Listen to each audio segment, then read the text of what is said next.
নাম হায় আল্লাহ আল্লাহ আশিকু কাকা মুহায়।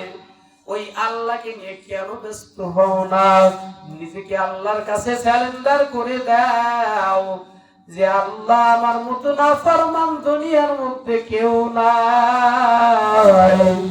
আমি বুঝি তোমাকে পাইলাম না, তোমাকে পাইবার আশে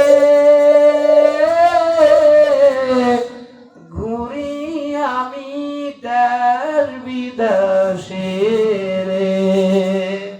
ওই আল্লাহকে পাওয়ার জন্য তোমাকে আমাকে সর্বদা অবিরাম চেষ্টা করে যেতে হবে, তাহলেই আল্লাহ পাক আমার প্রতি সন্তুষ্ট থাকবে।